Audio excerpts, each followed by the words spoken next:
Baik Bapak Ibu, kita akan bahas mengenai kenapa harus menabung di 3A Networks CAR. Sebelumnya, saya mau menjelaskan kalau di 3A Networks, kita menabung investasi dan diproteksi. Di mana sama seperti perusahaan asuransi lainnya, di 3A CAR juga ada yang namanya biaya akuisisi atau biaya pengelolaan. Pertanyaannya sebelum Anda join di 3A Networks CAR ini, Anda rela nggak bayar biaya akuisisi 4,4 juta? Nah, 4,4 juta ini mahal atau murah? Saya tidak akan membahas ini mahal atau murah, karena mahal atau murah itu relatif dari mana Anda melihatnya. Sekarang kita lihat dari sudut pandang nilai dan manfaatnya yang kita dapatkan. Uang kita 4,4 juta yang dipotong sebagai biaya akuisisi selama 5 tahun ini akan digunakan sebagai biaya pengelolaan uang kita sampai usia 74 tahun. Saya ambil contoh, andai di antara kita ada orang yang mulai menabung pada usia 30 tahun. Berarti uang orang tersebut akan dikelola oleh perusahaan CHR dari usia 30 tahun sampai orang tersebut berusia 74 tahun. Jadi, uang orang tersebut akan dikelola selama 44 tahun. Apabila orang yang menabungnya lebih muda, contoh Anda adalah orang tua yang menabungkannya untuk anak Anda yang berusia 5 tahun, berarti biaya akuisisi tersebut akan digunakan untuk mengelola uang anak Anda dari usia 5 tahun sampai 74 tahun, yakni selama 69 tahun. Anak Anda hanya membayar biaya akuisisi selama 5 tahun saja sebesar 4,4 juta. Itu murah banget. Tetapi memang kita bayar biaya akuisisinya di 5 tahun pertama. Kenapa? Ya, karena perusahaan juga perlu untuk hidup, untuk operasional perusahaan, untuk bayar gaji karyawan, sewa gedung, dan lain sebagainya.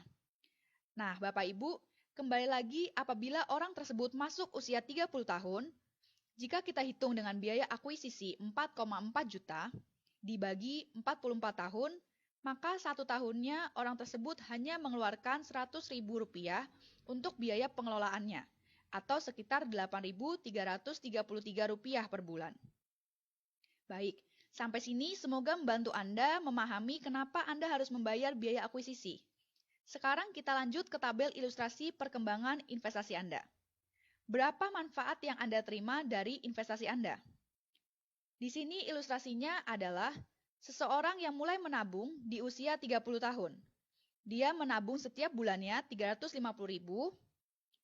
350.000 per bulan sama dengan 12.000 sehari. Jadi, program ini bukan untuk mereka yang mampu atau tidak mampu, tetapi mau atau tidak mau. Hanya soal niat, karena 12.000 per hari ini adalah nominal yang terjangkau untuk semua orang. Kewajiban menabung di CHR hanya 5 tahun. Setelah 5 tahun, stop, tidak perlu menabung lagi. Nah, pertanyaannya, karena banyak sekali orang yang bertanya, nanti uang saya berkembang jadi berapa, Mbak? Nah, tabel di layar Anda bisa baca nilai investasi rendah, sedang, dan tinggi.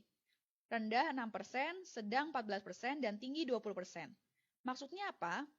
Saya mau tegaskan lagi kepada Anda, nilai rendah 6%, sedang 14%, dan tinggi 20% di sini bukanlah bunga, tetapi asumsi perkiraan perkembangan dari nilai investasi Anda.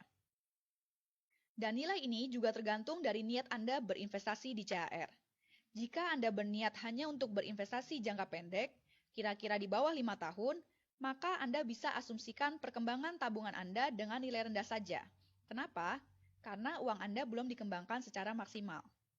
Apabila Anda berniat untuk berinvestasi jangka sedang, kira-kira 6-10 tahun, Anda bisa asumsikan dengan nilai sedang. Tetapi, jika Anda berniat untuk berinvestasi jangka panjang, yakni di atas 10 tahun, Anda bisa asumsikan dengan nilai tinggi. Saya tegaskan kembali kepada Anda bahwa angka-angka yang ada di layar Anda ini bukan angka yang fix, Bapak Ibu, karena investasi tidak pernah ada angka pasti. Tetapi tabel ini dibuat juga berdasarkan dua hal. Yang pertama, keahlian perusahaan, dan yang kedua, track record perusahaan selama ini. Mari kita lihat.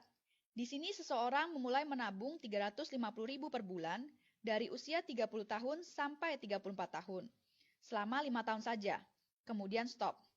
Di akhir tahun kelima, uang orang ini berkembang menjadi berapa? Nah, di layar Anda bisa kita lihat jika uangnya berkembang secara asumsi rendah.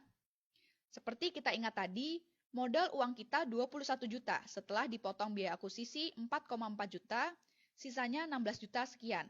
Itu adalah modal awal kita yang kemudian dikembangkan menjadi investasi. Setelah 5 tahun, uang orang tersebut berkembang menjadi 17 juta sekian. Itu jika perkembangannya rendah. Kalau perkembangannya sedang, berkembang menjadi 21 juta sekian. Tetapi jika perkembangannya bagus, itu berkembang menjadi 24 juta sekian. Tapi karena ini masih jangka pendek, maka saya mengajak Anda untuk berasumsi yang rendah saja, yakni 17 juta sekian. Nah, di tahun ke-10 perkembangannya menjadi berapa? Karena ini termasuk jangka menengah atau sedang, saya mengajak Anda untuk berasumsi yang sedang saja, yakni 38 juta sekian. Tapi, apabila orang ini mulai menabung usia 30 tahun dan serius komit untuk menggunakan dana tabungan ini sebagai modal dana pensiun atau tabungan hari tua, dan baru akan diambil saat dia berusia 55 tahun, mari kita lihat. Saat dia berusia 55 tahun, diperkirakan uangnya berkembang menjadi berapa? Nah, karena ini sudah termasuk jangka panjang, maka kita asumsikan perkembangannya bagus, yang tinggi, yakni uangnya berkembang menjadi 1 miliar lebih. Suatu perkembangan yang luar biasa, bukan? Tetapi sekali lagi saya tegaskan, angka 1 miliar ini bukan angka yang pasti. Hasilnya bisa lebih kecil dari 1 miliar, bisa juga lebih besar dari 1 miliar. Nah, kita berandai-andai. Andai saat usia 55 tahun, uang orang ini bukan 1 miliar, tetapi asumsikan jauh di bawah itu. Hitung yang buruknya. Andai berkembang hanya menjadi 700 juta atau hanya 500 juta saja. Masih bagus nggak menurut Anda? Kalau menurut saya, masih bagus sekali dibandingkan orang ini menabung secara konvensional. Nah, kita mulai bandingkan jika orang ini menabung secara konvensional di bank atau di tempat lain. Bedanya dengan menabung secara konvensional adalah nabung di konvensional itu tidak ada batas waktu. Jadi, jika Anda ditanya mau nabung bagusnya sampai kapan, ya sampai semampu dan sebisa Anda. Semakin lama semakin bagus. Tidak ada batas waktunya. Kita ambil dengan nominal yang sama, 350.000 per bulan, atau 4,2 juta setahun. Apabila orang ini ingin punya dana pensiun saat dia berusia 55 tahun, berarti orang ini harus terus menabung sampai usia 55 tahun, betul? Kita hitung. Dari usia 30 sampai 55 tahun, jaraknya adalah 25 tahun. Dikalikan 4,2 juta, maka jika orang tersebut mulai menabung setiap bulan 350.000, dari usia 30 tahun sampai 55 tahun, saldo tabungannya saat dia berusia 55 tahun adalah 105 juta. Ini adalah saldo kalau dia menabung secara konvensional. Dan dengan kondisi orang tersebut harus terus-menerus menabung dari usia 30 tahun sampai 55 tahun tanpa pernah bolong sekalipun. Jadi pilihannya hanya dua. Anda perlu menabung selama 5 tahun, setelah itu Anda tunggu sampai usia Anda 55 tahun dan perkembangannya luar biasa, atau Anda memilih menabung terus-menerus selama sekian puluhan tahun, tapi ujung-ujungnya saldo Anda malah semakin sedikit, Bapak Ibu, lebih kecil.